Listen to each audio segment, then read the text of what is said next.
dahil sa past trauma natin, past experience natin individually kung bakit nagkaroon po ang isang individual na tao ng trauma sa buhay. Kapag meron pa po tayong mga event na nangyari sa nakaraan natin na hindi natin na gawa ng solusyon, ito po ay nagtitrigger sa thoughts ng isang individual na tao, sa pag-iisip ng isang individual na tao. Ang paraan ng pag-trigger po ng isang event, ito po ay halimbawa merong isang tao kang makikilala na nakikita mo kasi yung hindi maganda sa kanya, tapos doon na magti-trigger ka mentally and emotionally. Para kang binabagabag na parang may na-visualize ka na hindi maganda, which is yun po ay nangyari sa iyo sa nakaraan. Para kang hindi mapakali kasi pag nag-trigger sa iyo yung mga nakaraan mo, ano siya para kang emotionally apektado ka, tapos nabi-visualize mo yun. Parang hindi ka mapakali na parang kinukonsensya ka or parang hindi ka pinapatulog, ginagambala ka ng feelings mo. So yun, ganun po mag-trigger kasi yung mga event sa nakaraan natin in the present time natin. So as individual human, sa 3D mind consciousness po, ang ginawa po doon ng tao ay instead po na kumprontahin yung event na yon at to understand kung ano ba yung lesson to learn sa event na yon, ang ginawa ng tao sa 3D mind consciousness is na para nating iniiwasan, parang instead na kumprontahin, iniiwasan natin, tapos parang binabaliwala natin yung isang event na yun, tapos nag-move on na lang po tayo. So sa ganung paraan kasi, hindi po natin na-healing yung ating mga past trauma sa buhay, but instead, gumagawa po tayo ng panibagong pagkakamali sa buhay natin, which is naka-file po yan. So, nadadagdagan po yung trauma natin kapag hindi siya nagkaroon ng proper healing.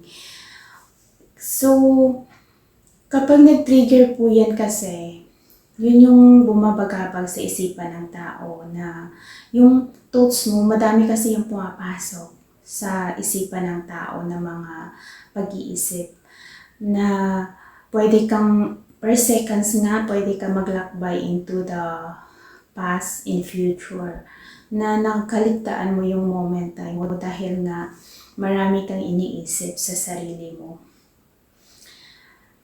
Kaya para mahiling po na isang individual na tao yung nagtitrigger sa kanya, kailangan po ng isang individual na tao na magkaroon ng courage and strength sa sarili niya, na kumprontahin yung mga event na yun sa sarili niya.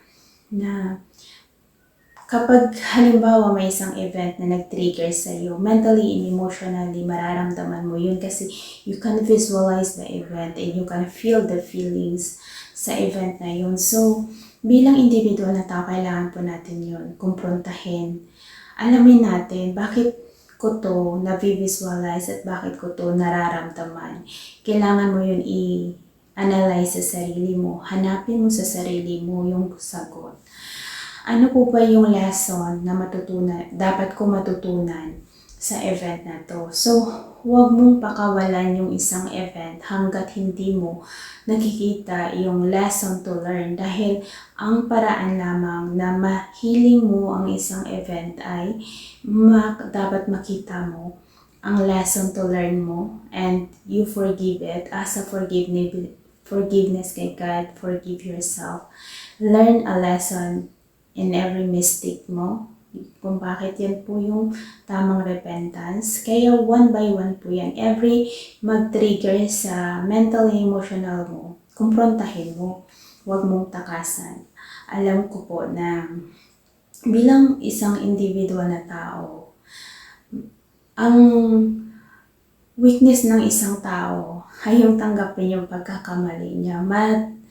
Mataas kasi yung ego ng tao sa 3D mind consciousness, which is hindi niya kayang tanggapin na siya'y nagkakamali. Kapag sinabihan mo siya na, oy, mali ang ginawa mo, na iparealize mo sa kanya na mali pala yung ginagawa niya, na mukha nang ginagawa ng isang tao, siya pa yung may ganang magalit at umiwas sa iyo. So, yun yung nangyari sa tao na may wound pa sa puso niya. So, as individual na tao, sabi ko nga, individual yung healing natin. Sa mga tao na gustong gumaling, mentally and emotionally, ganun po yung paraan ng pagkumpronta sa ating nakaraan para mahiling natin yung mental and emotional feelings natin into para magkaroon ng healing every event na nangyari sa buhay natin. Kasi from childhoods onward in the present body natin, marami na pong nangyari sa buhay natin. Marami na po tayong experience nun. Makapal-kapal na po yung file nun ng nangyari sa buhay natin. Which is we meet different people na nasaktan tayo for how many times na hindi natin na-recognize dati, but this is a time na i-recognize mo yung every event na nagtitrigger sa sarili mo and to learn a lesson, to forgive. So, ang ano na naman doon, yung proseso ay laging i-accept mo na nagkamali ka. Tanggapin mo na nagkamali ka, i-acknowledge mo kung ano yung pagkakamali mo doon, tapos learn a lesson in every mistake as a forgiveness kay God and forgive yourself. So, ganun lang po yung proseso doon na parang yan yung way na i-cleansing, ini-healing mo yung mental and emotional mo as a human, ini-cleansing mo yung soul mo. Ikaw pa din ang magbe-benefits nun, hindi ibang tao. Kung bakit sabi ko, individual ang pag-akyat sa langit.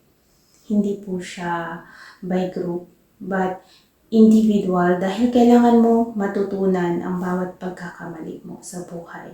Kung gusto mo na mag-stay ka in a fifth density, which is that is the heaven on earth, yan na po yung kaharian ng Diyos, yung sa fifth density mind consciousness. Yan po yung kung kaya magaganap po yan individually sa buhay ng tao na mararamdaman nyo yung yung heaven on earth individually sa sa sarili nyong pagsusumikap na magkaroon kayo ng proper healing and cleansing sa mental and emotional feelings nyo dahil kayo lang naman ang makakahilom ng sarili nyong trauma sa dulot ng nakaraan.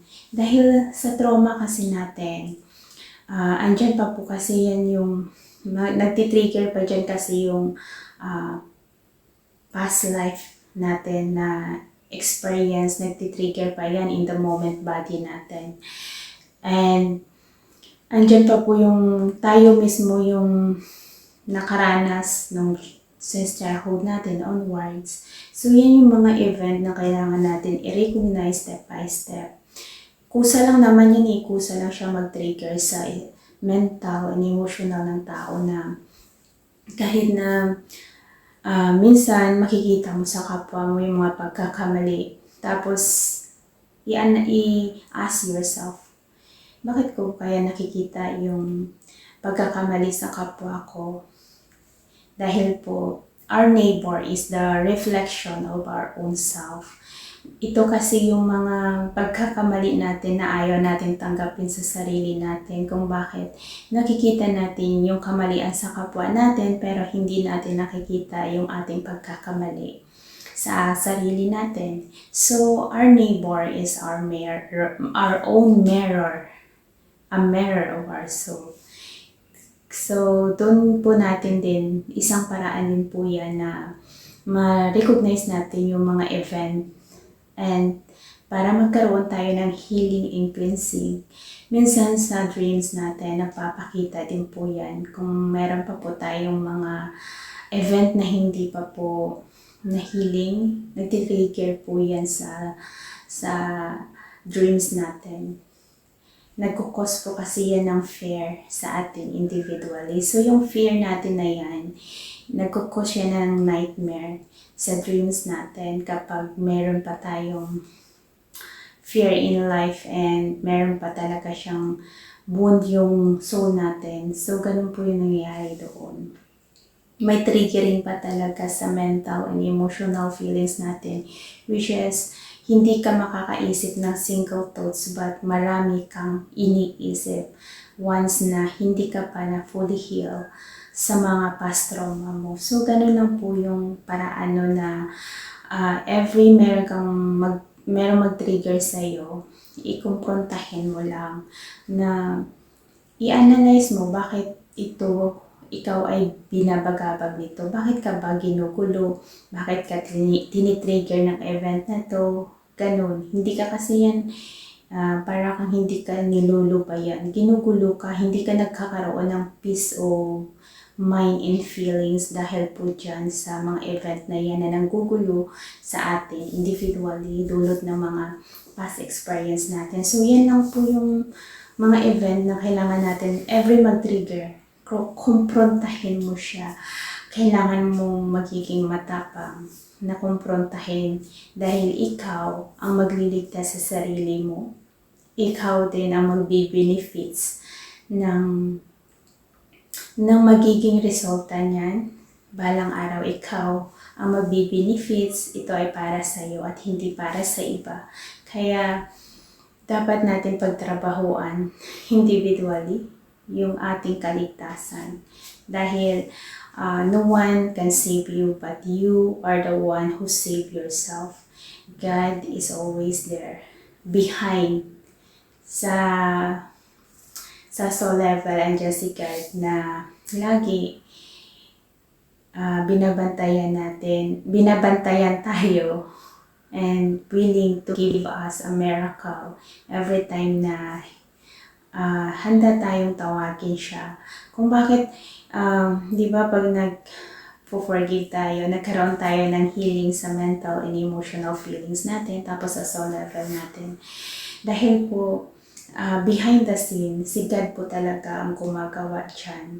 Sa spirituality naman po yan, na para siyang miracle po siya na bigla kang nagkakaroon ng healing sa mental and emotional feelings mo when you know on how to yung kumprontahin mo lahat ng mga lahat ng nagtitrigger sa'yo, yung handa ka na itama lahat ng pagkakamali mo. So, yun yung paraan na may tama yung mga pagkakamali natin. Huwag po tayong matakot, kundi kumprontahin lang natin. Maging matapang ka na harapin ang katotohanan kaysa iwasan mo. Dahil kung iwas-iwasan mo lang kasi yung mga event na yan, babalik at babalik po yung cycle niyan.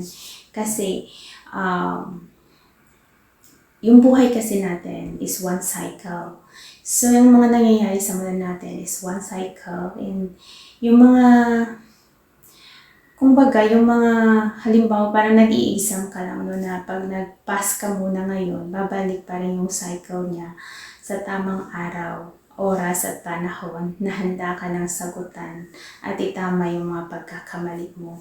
So, between the gap na hindi ka pa handa na kihiling yung mental and emotional mo, andun ka pa rin sa suffering and pain. So, just like, niluloko mo lang din yung sarili mo na pinapahirapan mo yung sarili mo in between na hindi ka pa handang tanggapin yung pagkakamali mo. So, it's time na for me kasi, bakit mo pa pahirapan yung sarili mo kung kaya mo namang ihiling yung sarili mo sa pamamagitan ng kumprontahin mo yung event and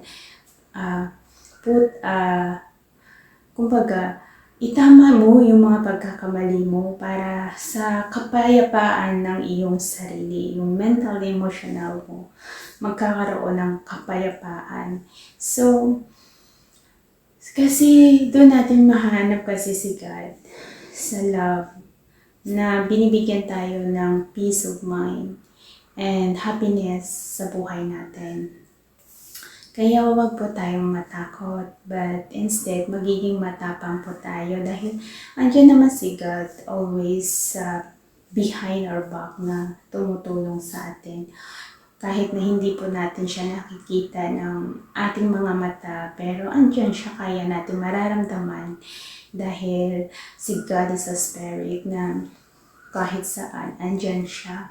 As long you pray na galing sa puso mo, God ay laging nasa tabi mo.